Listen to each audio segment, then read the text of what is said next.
Hey everybody in Afro-Latina world.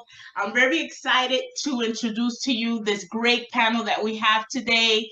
First off, I want to introduce Maya Santiago to all of you. Hi. I have entered the crisis, which is my hubby, Malik.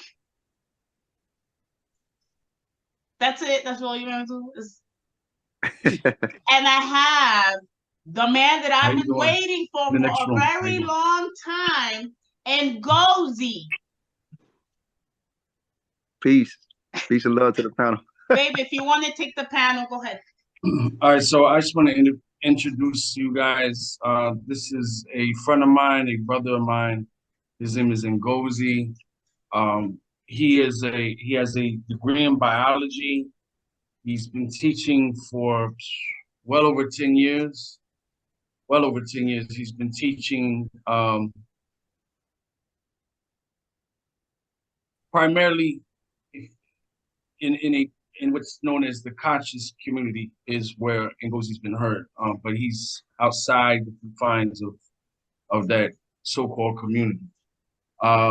His mother is from Africa. His father is a so-called African-American, and he is the founder of Team O.S.I.R.I.S, which I'm a member of.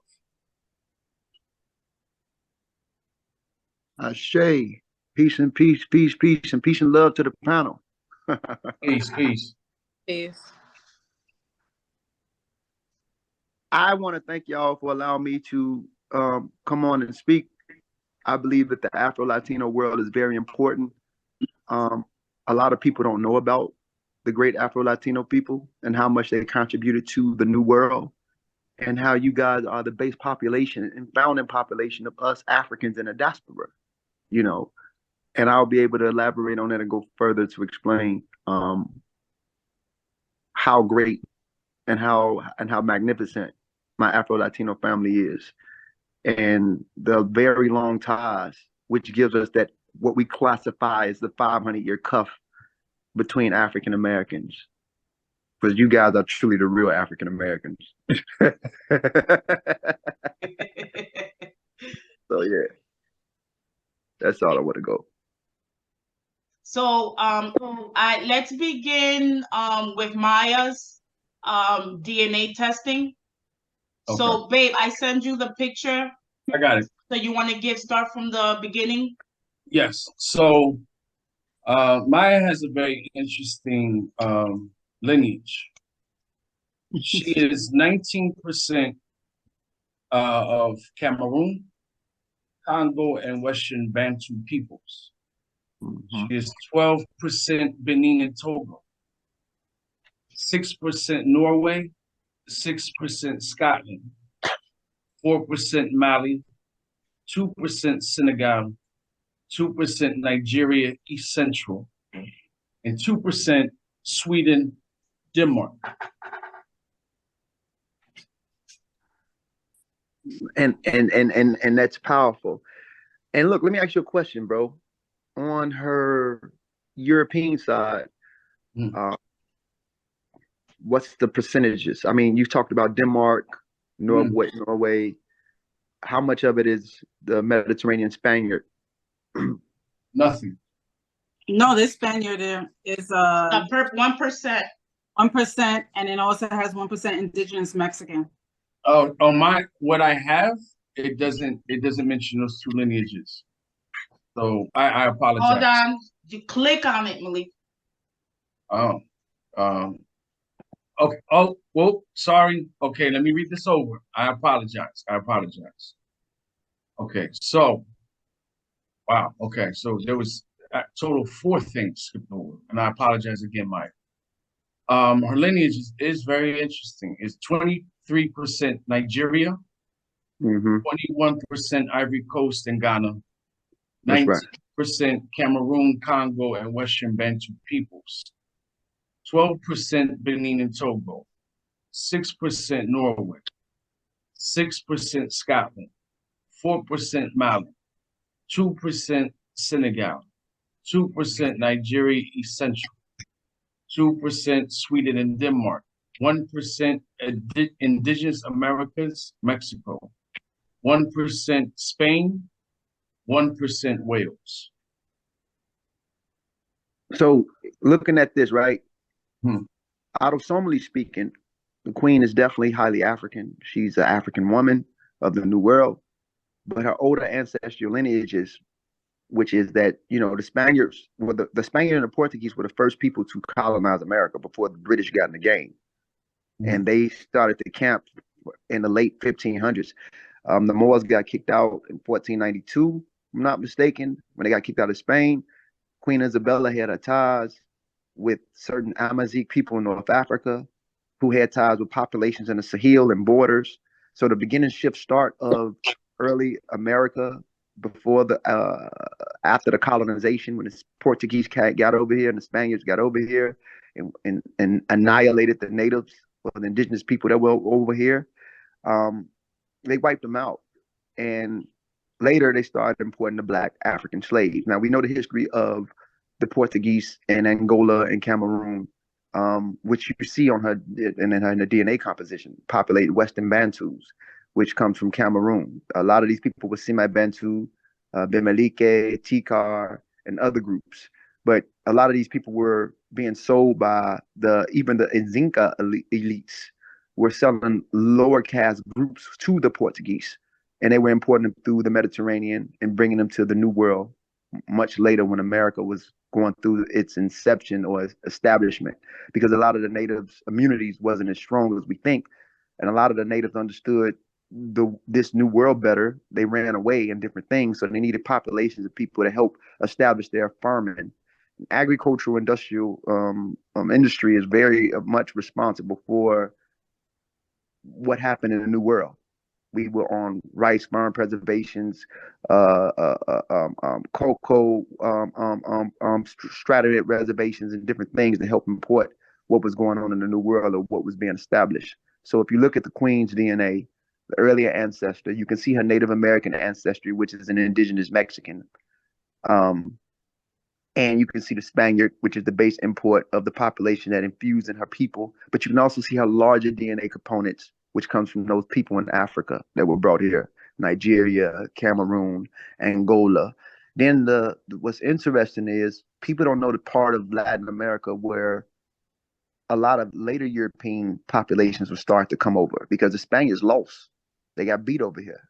A lot of the islands were, you know, based off the population that stayed there.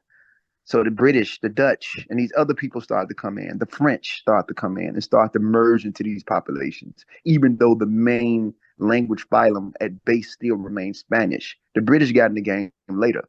So you can see in her DNA the history of Latin America. And like I said earlier, America was named after Vespero Vespucci, who was an Italian man in Latin America. He was a map maker. He was the person that we get the term or the label America from before the whole continent from North to South America or whatever was bannered as this. So we have to understand that the earliest people to be defined as, even though the nomenclature came much later, but if we look at the history and inception of America, the earliest Africans is in Latin America. This portion of America, you start to find Africans come later with the British after they take the ports and different things, because the Spaniards were still holding on to Louisiana and Mississippi. And they also was holding on to certain ports of Carolina. But the British got in the game later and started to take over. America within itself, this portion of America, is only 242 years old if you look this up right now. So the Africans that came later were younger than the earlier Africans that spent more time in Latin America. And this is why when we look at the average Hispanic, not direct Afro-Latinos who are highly African that we can see in the Queen, I seen her speaking earlier, and then your wife, but the other populations who spent more time with Mediterranean populations, all Latin Americans have African in them, whether it's 3% to the lowest, to 2%, all the way up to 90% in some cases. And we also have island hoppers that was going like afterwards, like after the 1600s, after the 1700s, you have a lot of people that immigrated from Jamaica, different islands who were highly African to integrates more African genetic components into Latin America. Some Afro-Latinos have great grandparents who was recently from Jamaica and don't even know it. Island hoppers happened. And I would never insult my people as African people by classifying you guys as Caribbean, because Caribbean means cannibal when you look it up, even though this is the banner of what we use today. So you guys have a lot of power, and I have a lot of respect for my African Latino people. And even those people who are highly non-African in Latin America, Africa has fused in Latin America culture so much. I can say that the average Hispanic, regardless of them being highly sub-Saharan African genetically, but even culturally, is more African in culture than the populations of African North America that live in, states in the north. So even those Latinos who are highly Mediterranean, Spaniard, or Portuguese at 70 to 60% and may still have African DNA, culturally, you can see the creolization of a stronger African flavor in Latin American world than populations in Mississippi, Tennessee, Chicago, New York, and all the other places where we were, amongst more Northwestern European populations and remain a minority into this day, which gives you the story of why we function the way we function in identity compared to our people in Latin America. Do you have any questions, Maya? Well, I was just wondering, like, how did I get the Viking? Norway. That component came from the later Northwestern Europeans, who people from like Britain and the Dutch and people from Norway had that DNA in them already. If you put Northwestern European DNA in PCAs, which is the principal component analysis, and sequence it, they have a history as well. So a lot of them carry Viking DNA. British people, Anglo-Saxon people, and then they have the Yemeniya DNA. They brought the Indo-European language into that portion of Northwestern Europe 4,000 years ago from the Russian steppes, or the Black Sea area, the Mesolithic European hunter-gatherers. So the Viking component comes from the later Northwestern European that colonized after the Spaniards. So that's what that is. It's coming from them people. So if you're highly British or have some British in you, or have some Irish in you, or have some Dutch in you, you're going to find Viking within the autosomal DNA composition of those Northwestern Europeans or even Central European populations. Right, because I have some cousins that they look Caucasian, like white, and some of my friends was like, "How is that possible?" I'm like, "I don't know. It's in my DNA." And they were also in St. Kitts, born in St. Kitts, and they live well. And I have some family that lives in that's British, and they also in the islands as well, like different parts of the island, like St. Kitts, St. Croix, and Puerto Rico, all in that area, right there. It's amazing. And even when I did my DNA, I also had I was linked up with a family member, like a DNA match for someone from Argentina. Yeah, so I was thing as well. Yes, you guys have an amazing history, and it makes sense. The British ties, the people that came, even the French. A lot of these people brought components with them of a strong, long history of population turnovers in Europe before even becoming these people, from the French to the French, or the Anglo-Saxons to the Britons to the British. These people had France, because my maiden name is too. You said what, Queen? I said my maiden name is also French as well. Absolutely. My family came. That makes sense. So you represent the remnants and the high creolization of old world African America. What I mean by that is Latin America. When I say old world, you represent that, and that's an amazing thing. And people need to learn more about Latin America. It's really important. My maiden name. You said what, Queen? My maiden name is Cannoneer. Wow, that's amazing. French. It means cannon, like cannonball when they shoot the cannons. Yeah. Wow. See, and this is why we need to learn more about it. And also, French is a form of Latin. People don't know that. You know, you start learning about the Latin languages. French is a form of Latin. People don't know that as well. So the Latin world is very, even on the European side, is Yeah. very old in the Americas before the British or in the English that we speak. So we have to learn about that history. It linked me up with family in Spain as well. But when my oldest daughter, when she, her DNA, it shows on her side, like mother's side, on my side, Basque, but it don't show on my ancestry for me. But it shows that on her mother's side, me, that shows like I guess it's Portuguese, or it's like the indigenous of in between Spain and Portugal, the Basque Mhm. people. Yes, Yeah. the indigenous boss. So I wonder if you took a 23andMe DNA test and you sequence your mtDNA, I wonder if it's African because I you did have. my heritage, myheritage.com, but it showed a little more percentage for indigenous Mexican and in Spain on there.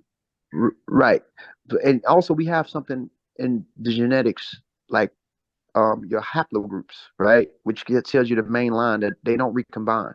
So let's say your mother line, all women pass on their mitochondrial DNA from their mom.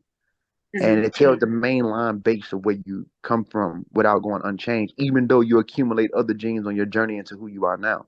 So you have some Afro-Latinos who have mtDNA B or A, even though you're considered black or whatever.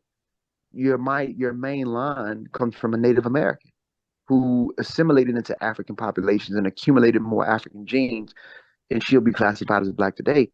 But the mtDNA goes back to an ancient Native American that was over here. Or let's say you coming from the Basque, if your mtDNA is matches with them, that means that you come from a Spaniard woman, came to the New World, Latin America, and she assimilated amongst the black populations that were brought here. So autosomally speaking, you may be overall African, but your mitochondrial DNA could go back to a woman in Southern Europe or that portion of Europe, which would be H5, H H2, H1. They have a unique clade of H on the mitochondrial side. So you do have some Afro-Latinos who have mitochondrial DNA and even paternal Y chromosomes from their male line that goes back to Europe, just like 40% of African American men have Y chromosomes that goes back to Europe, which is R1b N269. That's found all through Spain and all through the UK from the population that they descend from at mainline, the Yamnaya. They gave it to them. So this is part of the creolization. So it makes sense. Your DNA results make sense. That's cool. Great. Awesome. Any more questions? This is the time. We have the biologists on the platform. Yeah. With the indigenous Mexican is it shows like on myheritage.com that I guess under where New Mexico all the way down Costa Rica to Colombia. It also says Colombian roots, and I also have family from Panama as well. So I guess all that down to Argentina because it linked me up with some family in Argentina. That makes sense. And then the indigenous Mexican DNA component, which we have to be like very cautious of dealing with that. It's not talking about. It's talking about the indigenous portion of their DNA that belongs to America, that's aboriginal to America. And most of our Mexican brothers and sisters are highly Native American. They don't even know it. They're like 60 to 50 to 70% Native sometimes.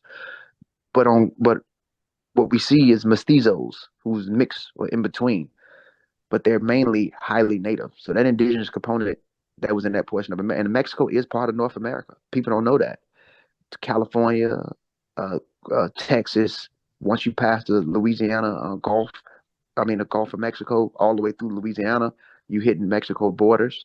That's Right. actually part of North America. But a large chunk of that DNA went all the way down to the regions that you share genetic affinities to.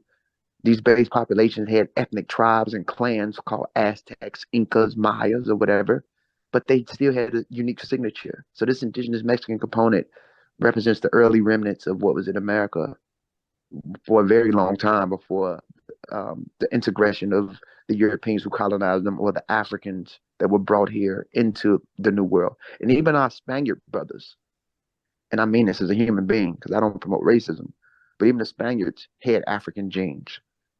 You know, they had early African genes from Berbers who mixed with them. And those Berbers had sub-Saharan African DNA, some of them. And also they had in the 13th century, the Almoravids.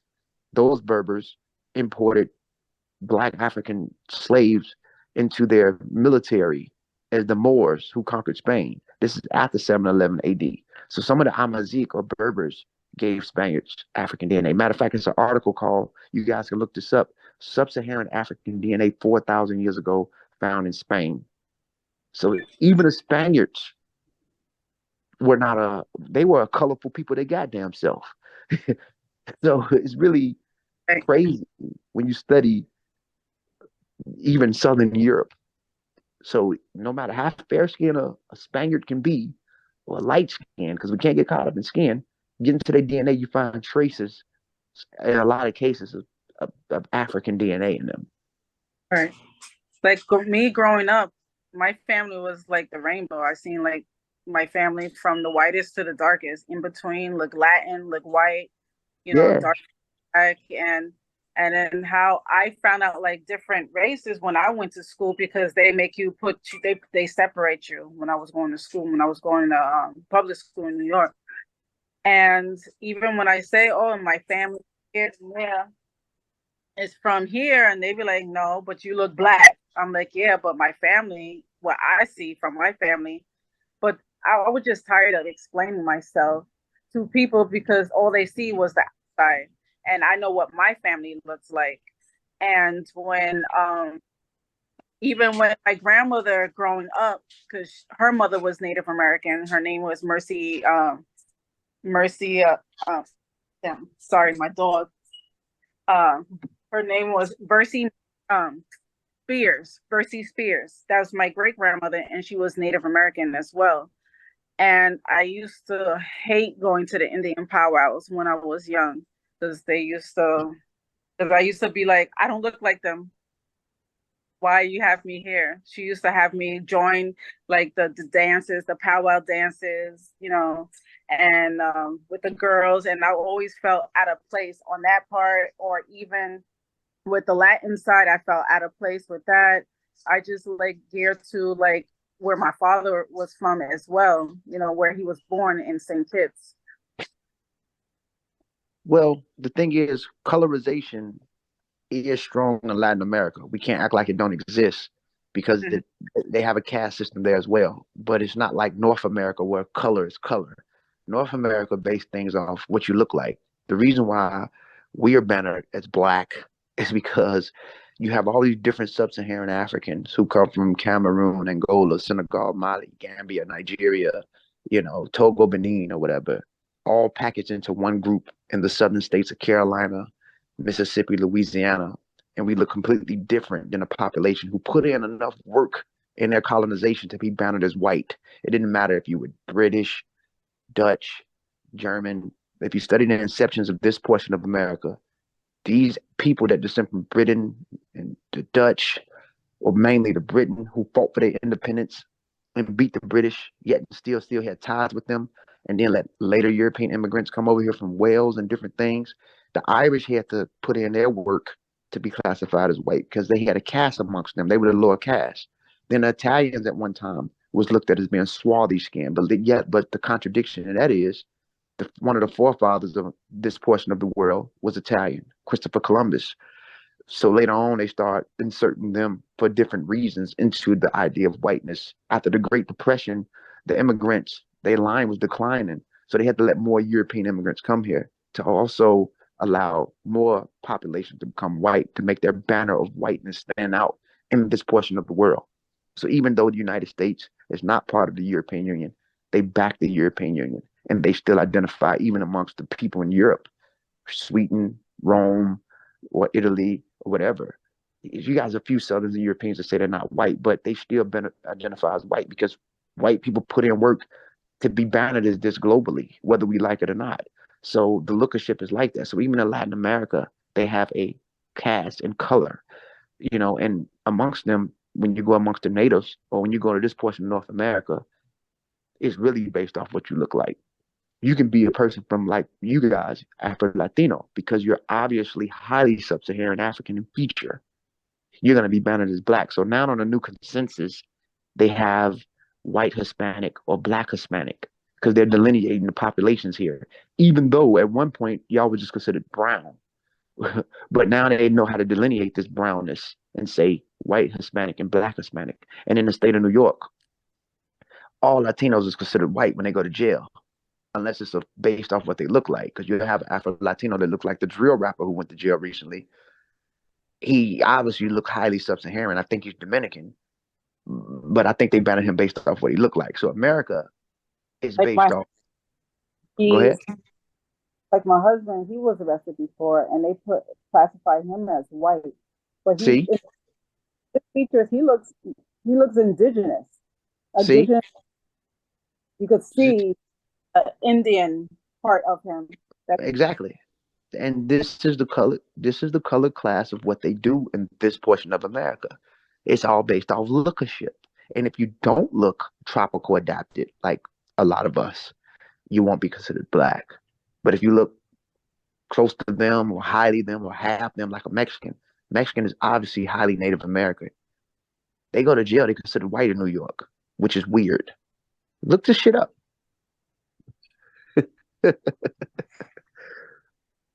He looks indigenous. He looked like a Taino. That's amazing. So I wanted to ask you, Ngozi, in reference to the different, because I heard you saying something about like this type of an issue with these DNA testing companies. Do you have, on your personal opinion, do you think that there's an issue? Are these legit answers that we're getting trying to find our ancestry? You have to look at DNA. These package companies is, first of all, is highly entertainment. It gives you an idea who you are highly, but don't look at it as if it's 100%, because the more data or the more results they get, the more your DNA composition may change. Like 2 years ago, you may be 13% Cameroon, and then as they get more samples, that Cameroon decreased to 3%. So don't get caught up in, oh, I'm this, I'm that. No, this just tells you who you are highly. It's obviously that you're highly sub-Saharan or partially European in some layers, but the compositions can change. And the narrative of their story and timeline may be kind of faulty and off, but it gives you an idea of what it is highly. So look at this as entertaining and highly what you are based off probability, but don't get caught up in it. Like if it tell you that you're 19% Senegalese, don't look at it like next year it may go down to 4%. And then your Nigerian may increase. So just look at it as what we do know for a fact, that you are highly sub-Saharan. That's obviously the compositions may change based off of those regions of sub-Saharan African countries that you come from, and even your European. Like this year, you only may be 1% Spaniard. As they get more samples and they find more populations who are related to you in some layers of your DNA, your Spaniard may go up to 10%. But last year it was only 1%. You see what I'm saying? Right. No, and I agree with you 100% on that, because when I originally did the testing, the first time I viewed it, it was, I think, like 5% Ireland. And I said, where the heck did that come from? And then maybe 6 months down the line, it disappeared and it turned into France. See what I'm saying? 3%. And then now it's gone completely. Now exactly. It's Portugal and Spain. And that's what I'm saying. See what I'm saying? Yeah. And then I have a cousin that did the test. I have two cousins, a first cousin, and then her daughter did it. So her testing, it's my test, then hers, and then mine. So it was able to tell me, is this person related to you? And I think because she did it after I did it, it removed France. It removed Ireland. and now we all, my cousin and my second cousin, we're all have a little bit, just 1%, 2% of Portuguese. And so you see the trick, and here's the trick about Ireland. Northern Ireland genetics is very close to Scottish people. Southern Ireland, they call them Black Irish because they have dark hair and dark eyes. Is very close to people in Spain and people in certain portions of France. Remember, French is a form of Latin. So the components in northern Spain, France, and in southern Ireland is very much the same. So you have to be very cautious of when they say Irish, because that Irish may turn, or let's say Ashkenazi.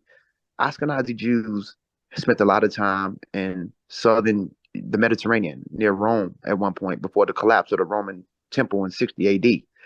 Later, they accumulated a lot of Mediterranean, Italian-like genes, and then they migrated to Central Eastern Europe, which is close to the French layer of DNA.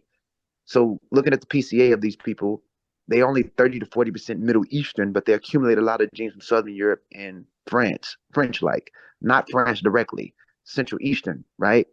But then when you put it in the PCA, Ashkenazi DNA will come up as, let's say, 45% Italian.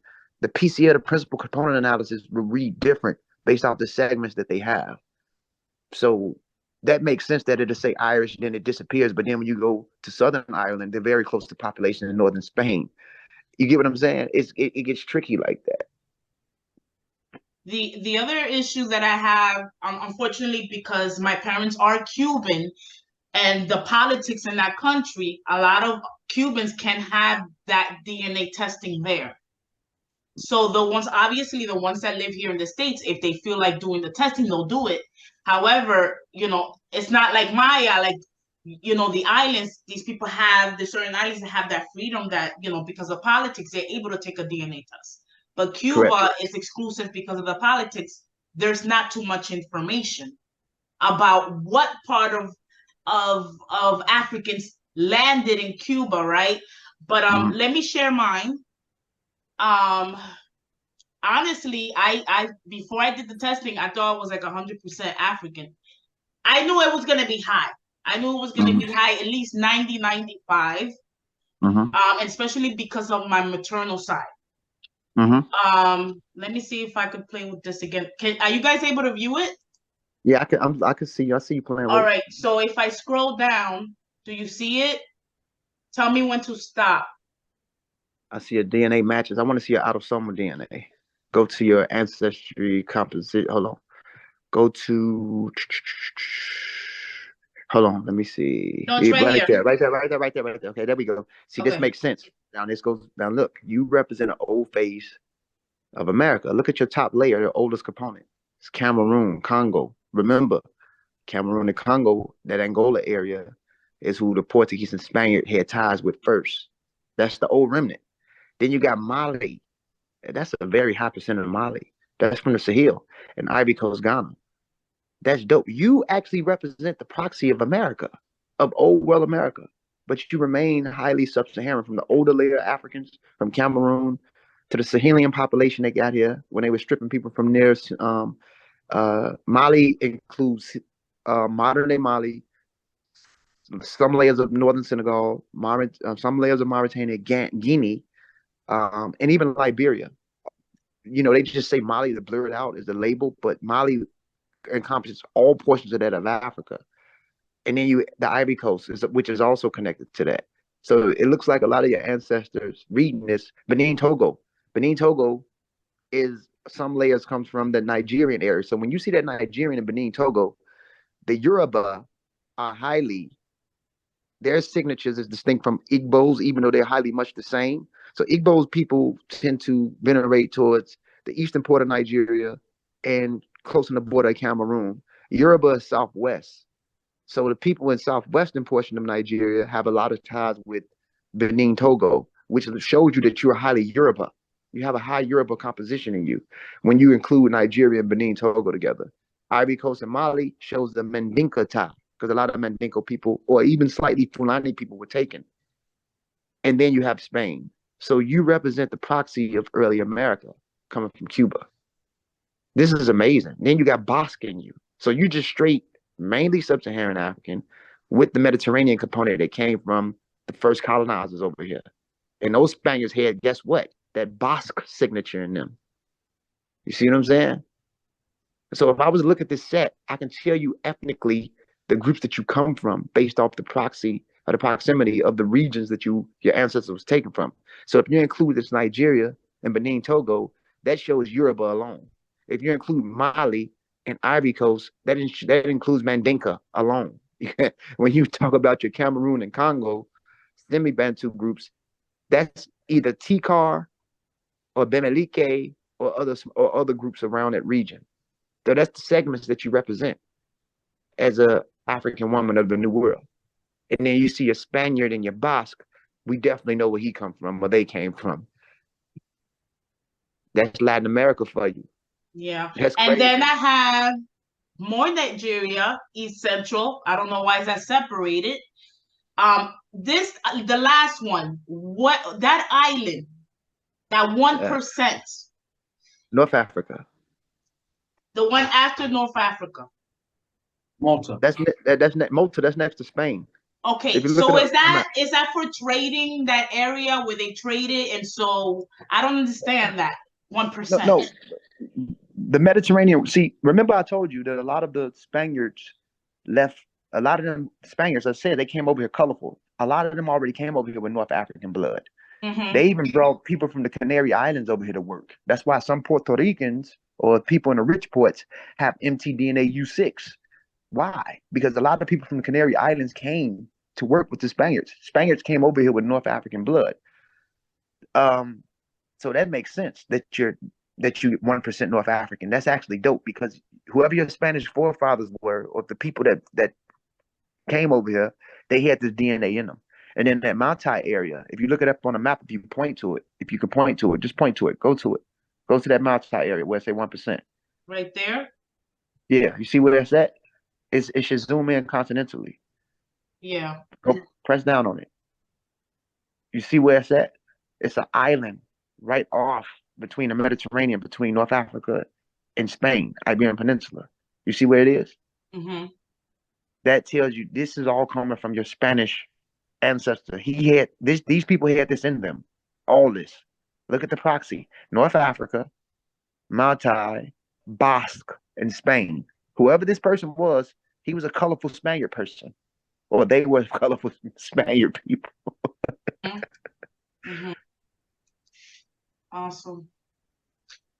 The other question that I have, in reference to this, I know you're talking about the time that, as far as timing goes, but for example, my grandfather on my maternal side, he was what you would be considered a mulatto or un guajiro. Yes. Un guajiro. Let's just put it down, guajiro, which is basically a Spaniard that was a farmer back in Spain, mm-hmm. the ones that migrated to Cuba.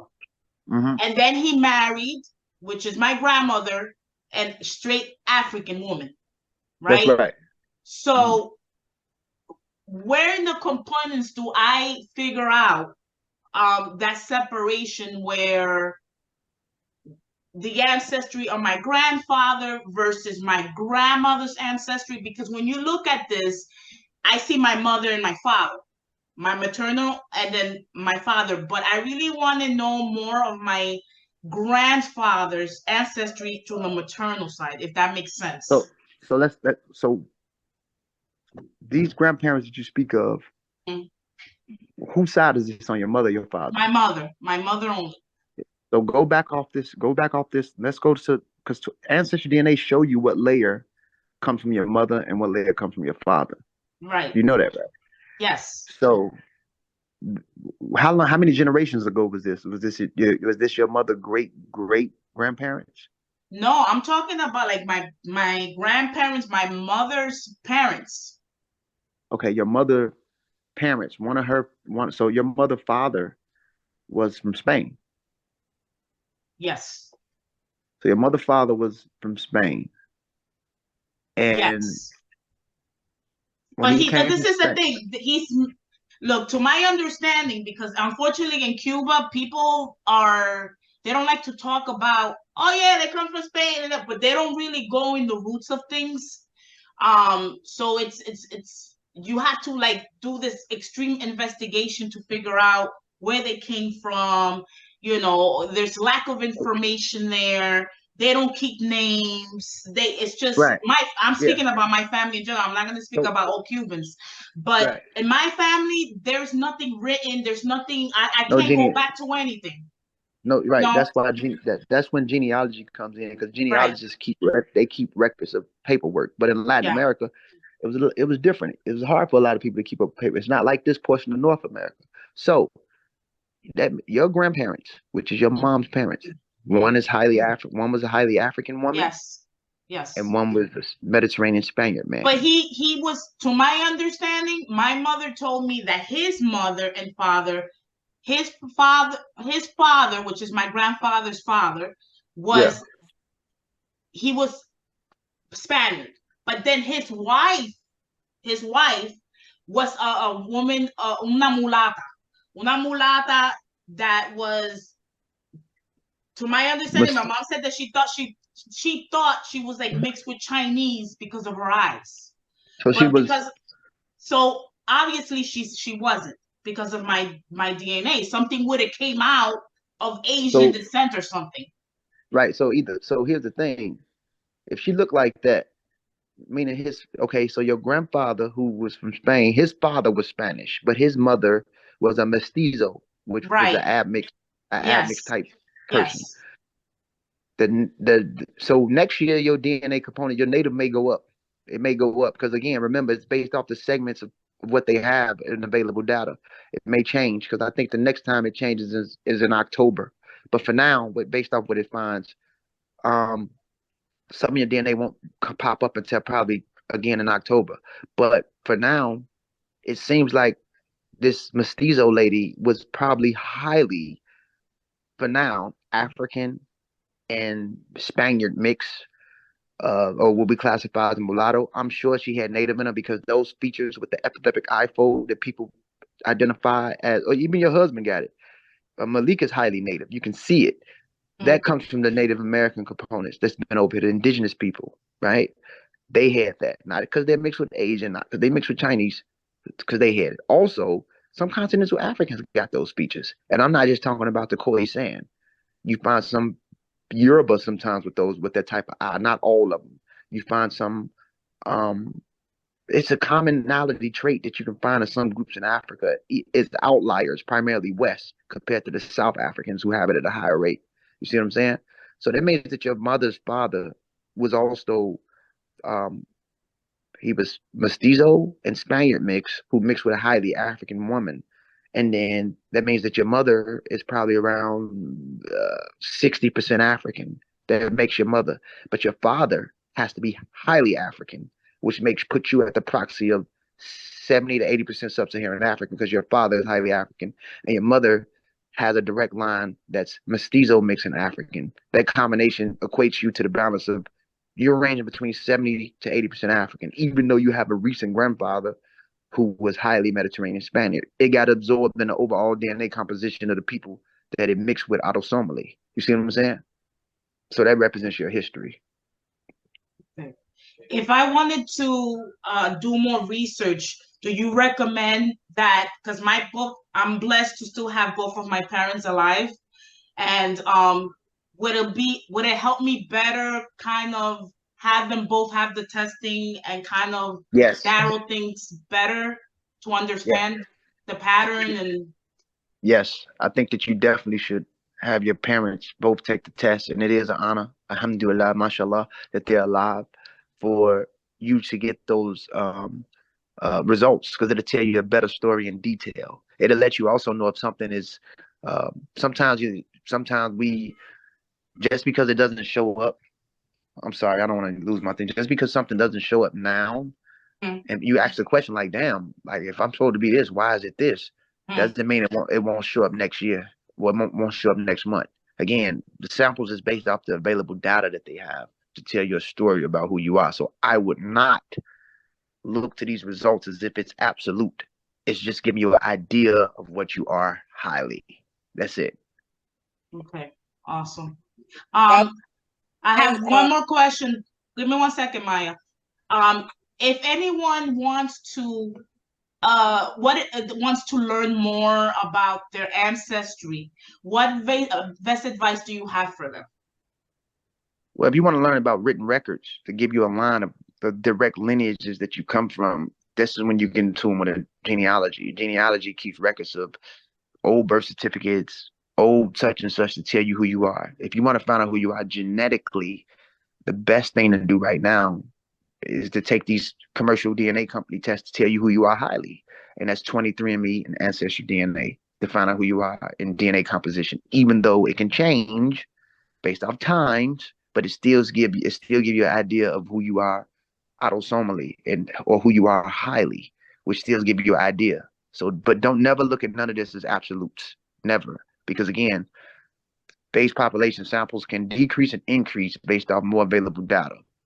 So what we do know for sure that's obvious is that you are Afro-Latino, would be considered Black, but what makes up your composition of you, that's a different story because it's obvious on the surface that we see an African woman, but what makes up your DNA composition, that can go up and down. That's just what it is. Okay. Go ahead, Maya. No, I was just also saying that too, because growing up, like my father would say, oh, we have family from Puerto Rico as well. And when I they didn't show no type of Puerto Rican, but I have family there too. And my father used to say, oh, they used to island hop because I have family in Antigua. My grandmother, she's from Antigua as well. And so I'm like, if they island hopped and they mixed up with each other, how come some parts don't show on the DNA?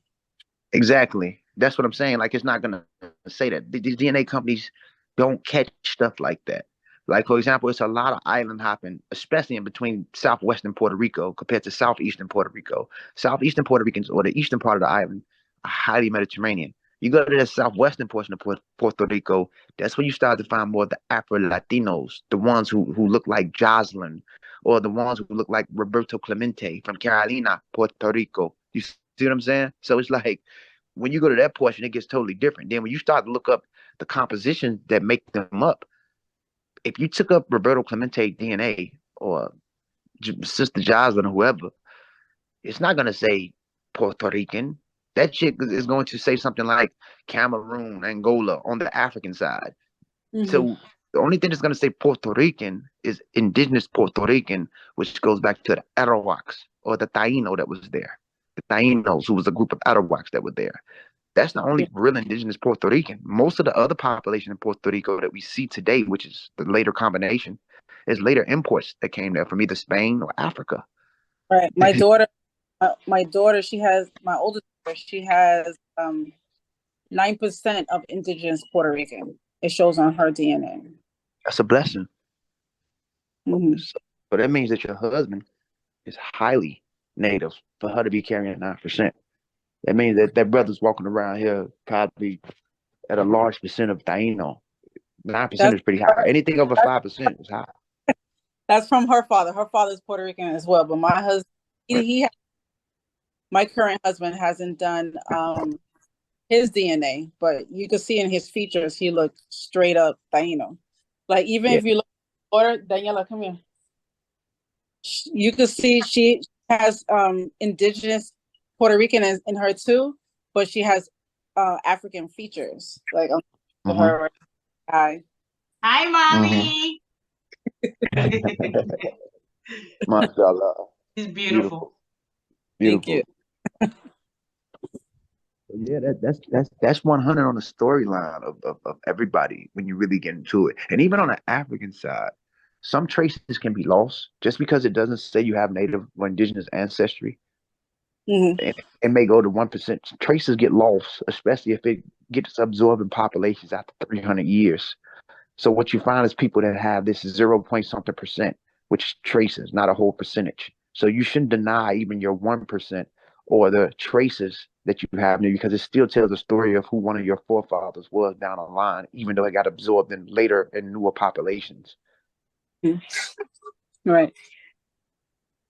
Yeah, I have another question. Go ahead, Maya, finish. Sorry. 'Cause I used to say Caribbean too, but until you said Caribbean is considered what again? It means cannibal. You can look it up. Like, oh, I don't. Yeah, but we like meat. Yeah, if you type up the Caribbean mean cannibal, and I don't want to put out misinformation. You know, Right. I want you guys to look this up and show and prove to yourself the term Caribbean means cannibal. Wow, You know? I never did that because I always, I always identify my. I used to feel shameful trying to identify myself, even when I told you, Sarah, that I was like, I don't know, should I consider myself Latin, even though I could speak some Spanish, but I go by what I look like, like even from my father's side, like he's from St. Kitts. He was born and raised in St. Kitts and came later on to New York. And I used to feel ashamed, like going to feeling out of place, like going to the Native American powwows or even celebrating some Latin events as well. And I always felt out of place when I used to celebrate. Embrace your Latino, because even Haitians are Latinos, because French is a form of Latin. And that even though you're not from Hispaniola speaking countries, which is the Spanish branch of Latin, a Black Haitian, beautiful, tropical adapted African people who comes from Haiti are still considered Latino, because French is a form of Latin. They're not Hispanics because they don't come from Hispaniola speaking countries, but they are still Latino, regardless to what they look like. That's why it's important for people to get involved and understanding linguistics, culture, and what makes up populations. Having fair skin does not make you a pure Latino, or it's no such thing as a pure Latino, because Right. Latin only goes back to the Latin vulgar speaking dialects. So you can look like Patrice Lumumba, right? And be Latino. You know what I'm saying? Yeah. This is how it works. I wanted to ask a little question. So before I took the test, right, I thought that I was gonna have like Haitian because of my grandmother, and the only reason why I thought that was because her religion in Cuba is connected to Haiti. And to my understanding, if someone's from Haiti, it's not gonna say Haitian. What is it gonna say? It's gonna say a country from Africa, like the Congo. That's it. It's not gonna, like, the only way it'll say Haitian is if it's indigenous Haitians. And indigenous Haitians was just like the Arawaks. Mm-hmm. And they don't exist on that portion of the island at all no more. They were the Tainos, the indigenous people of Haiti were all Arawak people, natives. They don't exist. So the only thing that was in Haiti before the Africans that were brought there were those type of people. But if you take a Haitian and get his DNA, it's not going to say Haitian. Right. Now, genealogically, I see Haitians that take the DNA test and it says Haiti based off the people that's in that region that took the test. But when you look at the people in the region that took that test, they got the same African components as Africans in North America or Africans in Latin America. It's going to say Cameroon, Nigeria, Angola, Sierra Leone. And what's crazy about the Haitians, they don't even have French in them like that. A lot of the European is coming from British, which shows you that something happened. These French that was over there had to be very small, because a lot of them don't have it. If they do it, it decreases only at 3%, 2%. Then they British should be 10%. It's crazy. Yeah. Babe, did you want to add something? Yeah, as far as keep raising my hand, yeah. So I have a question, Nogzi. It's a biological question. What's that? So, all right, let me just say this. As you know, I have not done my DNA test, and Sarah harasses me. Do the test. I have a reason why I don't want to do the test. Mm-hmm. Okay. She doesn't believe my reason, right? So anyhow, the question is this, that Sarah said it to me, and I've had people through my life say it to me, where they're like, yo, you look... This meeting is being recorded. Okay. Sarah will say, yo, you look Asian today. And another day will go by, she'll say, you look Arab today. And another day will go by, you look this today, right? And I've heard that my whole life. Mongolian. Yeah, she thinks she'll say that I look like I'm from Mongolia, right? What is there a biological explanation for this? Well, you're a Cuban man, and you're highly I mean, just on the surface, you are highly Mediterranean, and within that Mediterranean, and you're highly native. Your Native American may be natives came through the Bering Strait, and they were close to populations in Mongolia, and they were close to the populations that became people in East Asia. They were all very close. So a lot of the natives had that feature over here in earlier times. They crossed the land bridge 16,000 years ago. Um, Also, I think you told me that one of your grandparents was postulated to be Chinese. That may be a reason why. That may be a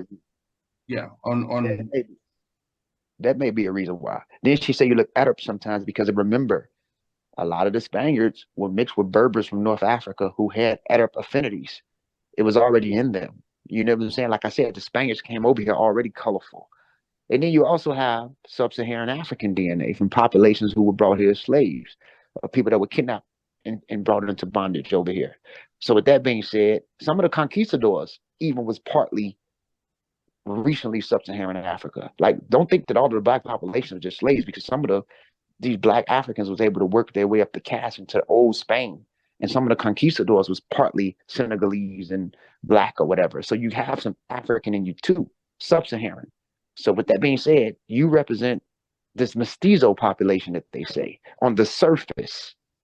So that's why you have these features, you know what I'm saying, racially ambiguous, as they say, like the racial ambiguous families that we find in Latin America. You can find a Latin American, one brother looks or cousin look completely white or Mediterranean, and then the other cousin look like a straight person from Congo. And you're like, what the fuck? Like, that's what happens in Latin America. They have a colorful background. One cousin can look like he's from Nigeria. Other cousin look like he's straight from Italy. You know what I'm saying? But these people are first cousins. So you represent that combined situation of Latin America because you're a Cuban man or a Latino man. I'm sure your father probably was highly African. Well, Sarah, that was my DNA test, right? He majors in biology. You know what I mean? Like, this isn't Joe Schmo off the street. Aren't you going to further your education in anthropological biology? Yeah, I'm going for bioanthropology. That's my goal. Yes. Can you elaborate on bioanthropology? Well, I'll be studying, biology means the study of life, but I'll be studying life in the joints or ancient limb proportions and ancient fossils. So I'll be going deeper in time to find out what populations was what, the false sense of ideas of race. So I'll be studying ancient populations or the life of ancient populations, just not studying life within itself. Bios means life. Ology means study of. So I'm going past the study of organisms. I'm going into the study of organisms in the fossils or ancient oth. When you see terms like oth or anth, that means the ancient fossils. I'm dealing with joints, like what group of people was this? What group of people was that? It's life within itself. I'll be breaking down in coordinates. So I'm trying to go further into that. One of my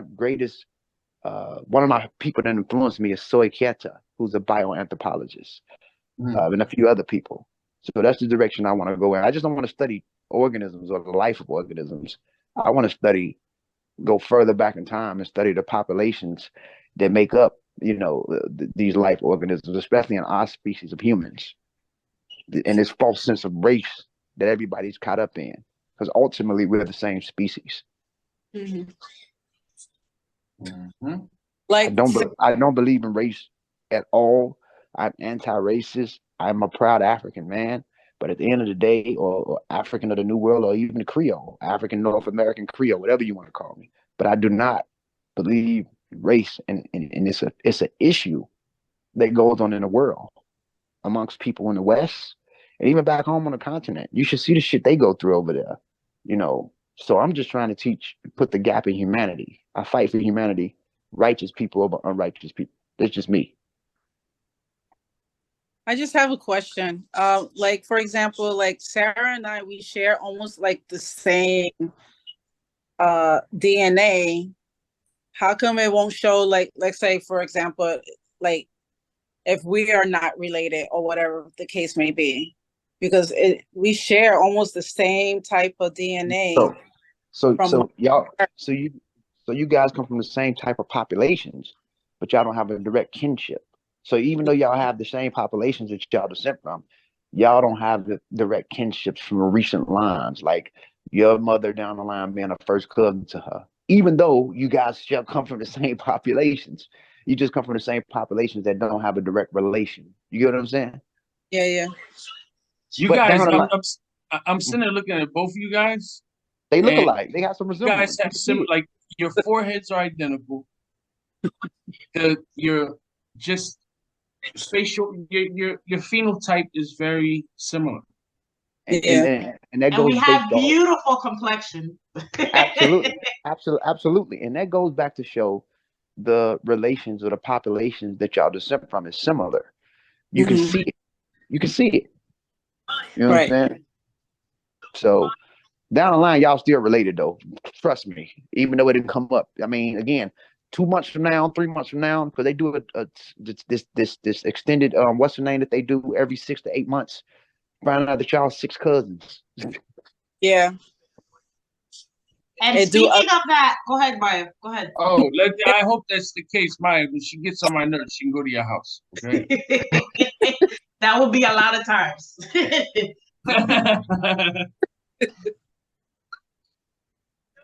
I forgot what I was gonna say. I don't remember. It's all right. So let me add my question real quick. For example, if you want to find out, if you meet, you know how you meet people in the DNA testing, like a fifth cousin or sixth cousin, how are you able to break down and figure out where is that conclusion? How did that came about? How can you go and investigate that information? Well, within it's the PCAs that's used. So when they sequence the GACT, guanine, cytosine, thymine, and adenine, which forms the DNA, nucleus of the DNA or whatever, they see certain lines within it that shows a bridge, which shows a very recent connection and relation. So if that bridge is connected and related through first and second generation, they at a point right now where they can show if it came from your maternal side, or if this person is a cousin, first or sixth cousin through your paternal side, maternal or paternal. That's how cold, or as we say, or how dope this DNA, these PCAs are once using in computing to sequence DNA, because now they can tell you the lines that you descend from, and if you have a recent connection within those lines or within the DNA, which shows your relations to these populations. So it's the toolage that's being used. That's how amazing this stuff is going. But remember, even though it says that, it's still not perfect. What's good about it is it's going into the direction of getting better and better as long as they keep sampling DNA. Yeah, that's crazy. Because even like when my daughter did hers, because it's on Sarah's, it shows Bosky. It shows Bosky on my oldest daughter, but it says from mother's side, maternal side. But when I did my DNA, it don't show Bosky. It's just weird. And that goes to show, here's another thing. You have alleles in your genes that may be in dormant that's not on the surface. So you gave that up, right? It comes from your mom's side, but it doesn't show on yours. So that doesn't mean it's not in you. Like when we give off these chromosomes, you get 23 from your mother and 23 from your father. You're two sets of kids, right? Or you got kids, same mother and father. One child might have 2% or 3% Irish or Dutch or Spanish. The next child may only have 1% of it. What's going on? The alleles that you gave off to the second child wasn't the same alleles that you gave off to the first child. It even happens in twins. They can look identical, but this child might be 6% more Nigerian than this child. This child only may be 3%. So it's based off the alleles in the genetic exchange when organisms are forming into who they are, when you deal with real biology. That's why we cannot base things off what things look like. We cannot base things off what we think it is because it look a certain way, because it may not be that. You know what I'm saying? Mm-hmm. You have situations in North Africa where they look just like people in Southern Europe. You look at a Berber, like French Montana, who's from Morocco. he don't look that far different from a nigga from Spain. I'm just speaking from the ain't. I don't want to mess with the algorithm saying that word. I'm just speaking from how we speak in our community or whatever. And then when you sequence the DNA, there's a difference between French Montana and a man from Spain. Then you have to understand mechanisms within evolution called convergence evolution or parallel evolution. When organisms can exist in similar environments, develop similar traits, but still be distinct from one another. That goes to show between like a mammal called a bat who's able to fly like a bird. You see what I'm saying? Genetically, they fall from one another, but they still carry similar traits.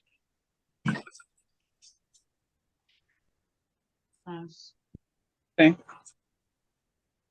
So you may got some Bosque in your sister. It may not show up now, but when the next segment come, it's gonna show later. You be like, damn, why didn't it show? You know what I'm saying? Last year, now it's showing.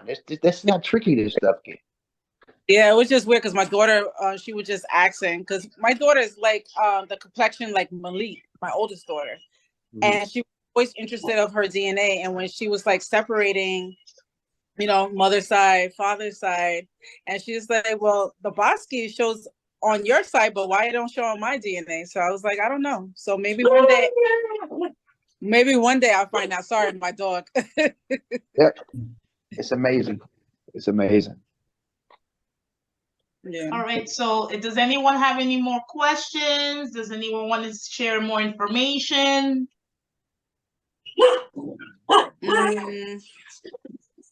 Well, I thank y'all for letting me come on the show. This was powerful, Brother Malik. We got some stuff to do. I just want to say that we got some shit to do because I got some questions to ask you, bro. Like, for real. So this is going to be funny. So I don't know if you're able to get on in the next 3 hours so we can do a show with you. Yeah. When I hang up from here, I'm going to do an errand for wifey because she cracks the whip on me. She is the old ball and chain, and I have no say-so. So I'm going to have to do 2 errands for her. So let's wrap it up. So, yeah. So hold on. Now he got something to say. Hold on, Pudding. All right. So let me do those 2 errands, and I'll get back, and I'll text you, or call you, and then we can go in the world of Into the Crisis, where we can say profanity and talk about things that's very uncomfortable to talk about for most people. And Nogzi, if people are interested in O.S.I.R.I.S, how do they go into this group? Team O.S.I.R.I.S. Team O.S.I.R.I.S. I said it right. Yeah. Yep. What platforms are you guys on? We got Team O.S.I.R.I.S, Cuban Crisis. We have Cuban Crisis. We have brother Malik, the second brother Malik. He has his. We have the Gullah Geechee. He has his called Al Jahiz on YouTube, and he's in social media. We also have Rakeem Shabazz, who's a 5%er, one of the gods. He has his demonstration. So Team O.S.I.R.I.S, it's not hard to reach out for us. Reach out to us. I'm sorry. I'm always here through my brothers. I'm not on social media directly like that. I always get kicked off. So it's actually like I really appreciate y'all for allowing me to be able to get on here and talk. So, but Team O.S.I.R.I.S, we wide open. You can find us through Cuban Crisis, through Brother Malik, Gullah Geechee, and a few other group chats where we at. You know what I'm saying? Awesome. So people can find you guys at your channel on YouTube? Yep, Team O.S.I.R.I.S. Team O.S.I.R.I.S. Awesome, yep. Awesome. And Nogzi, thank you so much. This interview was a long time coming, but I'm glad it happened finally. And thank you for your knowledge. And much respect to you, brother. All right, Queen. Thank you. Peace and love, and I appreciate y'all for letting me come on. Nice meeting you, sister. And we gonna keep this rocking. Peace and love to the panel. And Nogzi, I'll call you right now. Maya, what's your platform? My IG is Maya's Faces _MUA. I'm a makeup artist and lash artist right now. Awesome. So if anyone wants to contact you on Instagram, your YouTube too? No, I'm not on YouTube. Okay, not so yet. just on Instagram and Facebook? I have a Facebook. I'm not really been active on there, but on my Instagram, I haven't been really active on my Instagram because I'm doing some refreshers for myself, for my ministry and my lashes. And then I'll be active soon. Okay, awesome. Thank you so much for being with us. I hope you got some knowledge from Nogzi. I surely did. Yes, and I know, he's the best. And anyone that wants to get more information, you could contact Enter the Crisis if you want to get in contact with Nogzi. And we are closing, and muchas bendiciones a todo, Afro-Latina world, and we out. Azúcar. I left the